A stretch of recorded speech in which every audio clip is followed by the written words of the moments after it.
Every year, and I repeat, every single season, the fantasy football community, including myself, trust me, I don't want to exclude myself from this, makes the same mistake over and over and over again. And this is regarding one of the most important positions in fantasy. This is regarding tight end, where you can get a significant edge over your league mates if you're able to get the position correctly and you're able to not overpay for production and be able to load up in your draft on other positions like running back and wide receiver. So I'm going to go through how you should approach this upcoming season, the mistake that you should avoid making, and then targets at the very end of this video to help you avoid this mistake. But before we get into it, please guys, go down there, drop a like on this video if you play fantasy football, subscribe to the channel if you are trying to win your league this season. And yeah, that's all I got. Let's just dive into tight end strategy and why drafting tight ends in the middle of your fantasy football draft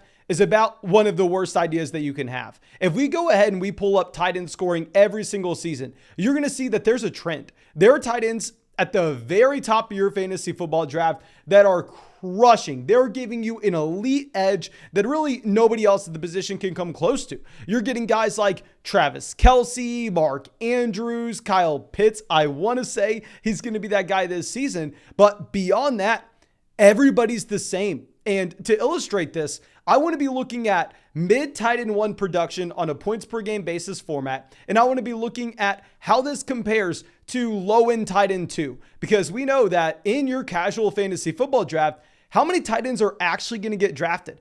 15, 16? Because if you're drafting Kelce, if you're drafting Andrews, if you're drafting a very capable tight end one, you shouldn't be taking a second guy. So I think it's a great thing to look at, that mid tight end one to someone that's not even going to get drafted in your league, say the tight end 20, because we need to figure out exactly how much is it worth for you to be able to find the tight end 8 in fantasy football. So if we look at 2021, we'll see that the tight end 8 in fantasy, so that mid tight end 1, was able to score exactly 11 fantasy points per game. And if we're comparing that to what the tight end 20 did, remember, the tight end 20 in your casual fantasy football draft, they're not getting drafted. This is going to be someone that probably came from the waiver wire. That tight end scored 8.5 fantasy points per game. That's a gap of 2.5 points in a PPR format. What the hell does 2.5 points actually do for you? We go to 2020, see something very similar where the gap here in this scoring is actually 2.3 fantasy points per game between a mid tight end 1 in the tight end 8 and the tight end 20, someone that you probably got off the waivers that wasn't drafted. In 2019, it was a larger gap. The mid tight end 1, the tight end 8 did manage to score about 12.5 points, and the tight end 20 was 7.8. But in aggregate, you're looking at, on average, the gap in this scoring being about 3.2 points per game. So if you feel the need to go and draft a mid tight end 1 in fantasy, someone that doesn't have access to that elite level ceiling, instead of just getting someone for completely free off the waiver wire, what exactly are you getting? You're getting an extra 3.2 fantasy points per game. Why are we paying up for that? If we're looking at the tight ends being drafted around tight end 8, I'm not saying to avoid these players. Please don't think I'm saying to avoid these players, because currently the tight end 8 in fantasy is going to be Dallas Goedert. I'm fine if you want to go out there and draft Dallas Goedert, but there's a reason for it. It's because I want to believe that Goedert has access to an elite level ceiling, and it's not like you're drafting him at the tight end 8, and that's definitely where he's going to finish. Of course, he can be the tight end 12, the tight end 13, the tight end 14. He can be worse than where he's being drafted, but at the same time, he does have access to a high ceiling. We'll get to those players in just one second, but let me illustrate the importance of actually finding a ceiling at the tight end position, because let's go right back and let's do that exercise. Instead of comparing, say, a mid tight end 1 and comparing a tight end that you were able to get off your waiver wire or a tight end that wasn't even drafted, let's look at the tight end 1 overall compared to that mid tight end 1. Let's look at the tight end 1 overall and compare them to the tight end 8 on a points per game basis. So in 2021, the tight end 1 overall, Mark Andrews, 17.7 points per game compared to the mid tight end, 11 points per game. In 2019, that gap was even wider. That gap was 9.9 fantasy points per game. In 2019, it was going to be a little bit smaller. Like I said, 2019, that mid tight end 1 was pretty good, but that's 3.4. So in aggregate, if you're able to get that elite level tight end instead of having just a regular mid-tight end one, you're getting 6.7 points per game. Now, that is actually going to be making a difference. That's actually probably going to swing a game here too for you for your fantasy football season. So clearly, it is valuable to find a tight end that has access to a truly elite level ceiling. But if your tight end doesn't have access to that elite level ceiling, it's almost not even worth drafting him. And y'all know over there on Underdog Fantasy, I'm live streaming every single night real money fantasy football drafts because they're so much fun. If you're not drafting on Underdog Fantasy, fix your life. You can find the link in the description. You can find the link in the comment section. And when you go and draft on Underdog Fantasy and make your first account, please make sure you use promo code FLOCK when you make that account because they will match your first deposit dollar for dollar up to $100. You'll get our 2022 rankings, our 2022 fantasy football draft guide, nearly 300 pages, and you'll support this channel, be able to have some fun draft with me on the live stream. But anyway, in those drafts, if we go through and look at this ADP, you have really this laid out almost to a perfect measure. You're looking at guys with an elite level ceiling as Travis Kelce being drafted at the end of the first round. You have Mark Andrews being drafted at the end of the second. You have Kyle Pitts in the third. You have Darren Waller and George Kittle at the 4-5 turn.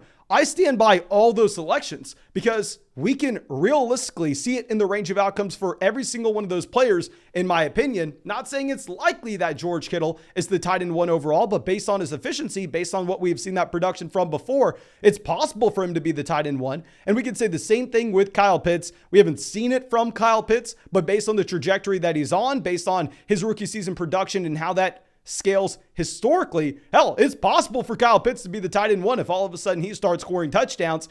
And we can say this going all the way down the line. I think even with Hawkinson, I don't want to say Hawkinson can be the tight end one overall, but he's been a mid tight end one. He's been the tight end 6 on a points per game basis over the past 2 years. Now, no, that hasn't really helped you in your fantasy football draft because as we illustrated at the very beginning of this video, that the tight end 6, the tight end 7, the tight end 8, I mean, that's pretty much the same as just getting one of these guys off the waiver wire. However, because you're drafting him at the tight end 6, because you're drafting him at the tight end 7, it doesn't mean he's guaranteed to finish there. I mean, this is the tight end that's still on his rookie contract going into the last year of it. So there is an outside chance that, hell, he does break out. He does have another step to take forward. And we can say the same thing about Dallas Goedert as we go through and look at this Dallas Goedert profile and say, yeah, it's not a great situation in Philadelphia. You probably shouldn't have a very good passing offense with Jalen Hurts. You have a lot of target competition with A.J. Brown and Devonta Smith, but you can see the fact that Dallas Goedert had 2.6 yards per route run last year. He's stepping into his prime, and we can say, yeah, he has an elite level ceiling. But after that, in my opinion, there is going to be a teardrop in the overall quality of a ceiling you may get with some of these options, because we can go through and look at the tight ends after this. Guys like Dawson Knox, player like Zach Ertz, Irv Smith Jr., Cole Kmet, and we need to realistically ask ourselves, do these tight ends have the ceiling to be the tight end one overall? I mean, if I'm going to look at Dawson Knox, I'm going to say no. And I'm not even going to say tight end one overall. You don't have to be the tight end one overall, but can you be a top 3 guy? And with Dawson Knox, I don't think he can. While yes, he did score a decent amount of points. I mean, in 2021, this is the tight end that was the tight end 9 on a points per game basis. But can he improve much further than this? I would say no, because you look at his yards per route run last year, 1.3. You look at his air yards per game, 34 air yards per game. I mean, his touchdown rate was up, but touchdown rate's going to be volatile on a season-to-season basis. So maybe you're looking at Dawson Knox and telling me, okay, well, Mason, we had him as the tight end 9 last year on a points per game basis. This is someone that's still in his rookie contract, was drafted in the same season as TJ Hawkinson. So is he worth the selection? I mean, you're drafting him at his floor here. I would say no. If you're looking at the running backs that he's being drafted next to, I mean, I would easily prefer going and grabbing someone like Chase Edmonds. I'd prefer grabbing someone like Kareem Hunt, having access to a running back that could potentially turn into a running back 1 if things were to break right, and then just look super deep with some tight end targets that we're going to get at the very end of this video. We can go say the same thing with Zach Ertz here. Yes, Zach Ertz could start very strong in fantasy football, assuming that we have no DeAndre Hopkins, which we know for a fact. And also, if Trey McBride doesn't come on early his rookie season, you will have Zach Ertz in a fantastic situation. We look at the splits for Zach Ertz last season. Last year, Zach Ertz had almost 8 targets per game. Almost 8 targets per game with Kyler Murray. But at the same time, it goes down to the actual ceiling that you can have. So Ertz was the tight end 10 on a points per game basis last year. But realistically speaking, how much better can this actually get? Does Zach Ertz have the ceiling to be a top 3 guy? No. Then why should we be drafting him here? Very similar to what we were discussing with that running back upside.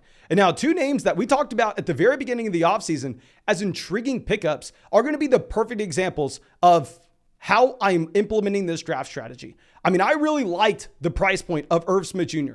I really liked the price point of Cole Kmet back a couple months ago when we were starting off these underdog drafts. But since then, these tight ends have risen up to being pick 125, up to being pick 128 in fantasy. So these tight ends are being drafted based on the roles that they have in their respective offenses, which I can get behind. I can say, okay, yeah, that player's worth a draft pick. If you're going to be getting 2-3 rounds after this, it's a fantastic value.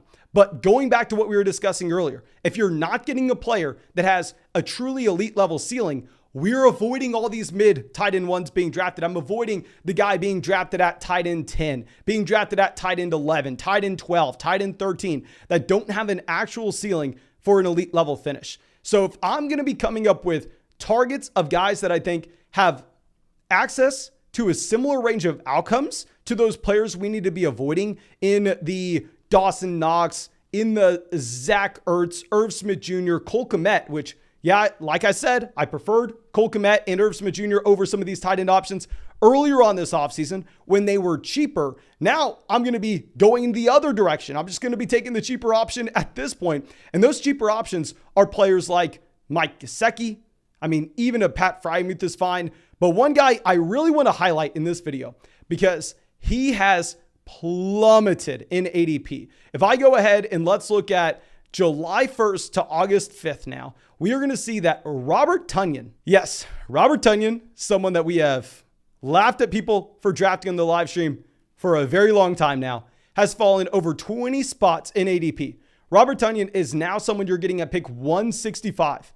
So this is someone that if you're playing in your casual redraft format, you could potentially get him in your last round. You could potentially get him from the waiver wire. And that's going to be the profile of someone that we're looking at. If that guy can give us the same exact production as the Zach Ertz of the world, as the Dawson Knox of the world. And Dawson Knox is my favorite player to compare Robert Tonyan to. And that we're looking at Tonyan as a tight end that almost has the exact same selling points as the Dawson Knox. This is a tight end that had a breakout fantasy football season. It was 2 years ago at this point, fueled off of his increased touchdown rate compared to league average. And going forward, we should probably continue to project that player to have an above average touchdown rate. Now, no. You should not go ahead and draft them at their ceiling after that touchdown season. But with Robert Tonyan, since he's in Green Bay, since Davante Adams is gone, his situation is significantly better than it was a year ago. This is a player that I thought was the worst value in fantasy last year to now someone that I can't stop scooping up. Someone that's very similar. 2 years ago, thought he was the worst value in fantasy because we saw him have that breakout season down the stretch. And since then, he's been disappointing. Tyler Higbee, another example of a tight end that you can potentially get off the waiver wire in your casual redraft format. Right now on Underdog Fantasy, he's being drafted as the tight end 20. We just showed the data saying that the tight end 20 and the tight end 8, historically speaking over the past 3 years, they're essentially the same player. And you're getting Tyler Higbee for completely free right now. You're looking at Tyler Higbee as someone that should be playing in an elite level offense in Los Angeles. You're looking at Tyler Higbee as someone that has demonstrated the ability to be productive down the stretch. And it's not like you have any increased target competition specifically at the tight end position. So I'm adding Tyler Higbee to one of those targets that we are getting for completely free in fantasy football drafts. Just sticking in this range, one tight end going a little bit earlier than these two guys. He's currently going at pick 144. He's the tight end 18 off the board. So it's going to depend on the actual league that you're in. Of course, if you're drafting on Underdog, David Njoku is going to get drafted. But with David Njoku here, this is another perfect example of a tight end that you don't need to draft anybody in the mid rounds. You grab him at the very end of the draft based on the elite athletic profile he had coming into the NFL, based on his production as a 22-year-old player in Cleveland, having a breakout his second season, and combine that with the contract that he got from the Cleveland Browns this offseason. David Njoku is someone that has access to a similar ceiling that a Cole Kmet, that Irv Smith Jr. may have. Now, of course, you are paying a much lower price because of the uncertainty, because you're looking at David Njoku and saying, well, we don't know how much of Jacoby Brissett we're going to have. We don't know how much of a Deshaun Watson we're going to have. But if Watson were to play 11 games, there's no way that David Njoku is going this late in fantasy, because I would say in the games where David Njoku does have Deshaun Watson, he probably outscores the combination of Cole Kmet and Irv Smith Jr. on a per game basis. Now, if we are going very deep with some tight end pickups here, I would say Noah Fant is going to be that next guy, someone off the waiver wire in your casual fantasy football league. With Noah Fant, it's all about the bet on the talent profile. Of course, this Seattle Seahawks offense is an offense that nobody wants anything to do with. I mean, in Seattle here, we probably have the worst offensive line in the NFL, according to PFF, the worst starting quarterback in the NFL, and a coaching staff that wants to run the ball. Like, this is not an environment to breed fantasy football points. But at the same time, we can go ahead, we can look in Chicago as an example of someone like Cole Kmet going, at this point, I believe 5 rounds before, where you're actually having to take Cole Kmet before some running backs that have a real upside, where Noah Fant is just a free pick at the very end of your draft. And similar in Chicago, you have a horrendous offensive line, probably not a great NFL quarterback, and a coaching staff that is a former defensive coordinator as your head coach. So we don't know if they're going to try to air it out and push the pace of play. I really just want the takeaway from this video to be either go out there and draft a tight end that has some real upside. Either go out there and draft yourself a Kelsey and Andrews, a Waller, a Pitts, a Kittle. I would even throw TJ Hawkinson, Dalton Schultz into that group. Or just wait until the very end of your draft. Wait until the last round. If you're in best ball, just draft 3 of these guys at the end. Take a Noah Fant, take a Tyler Higbee, take a David Njoku, even take a Gerald Everett or an Alberto.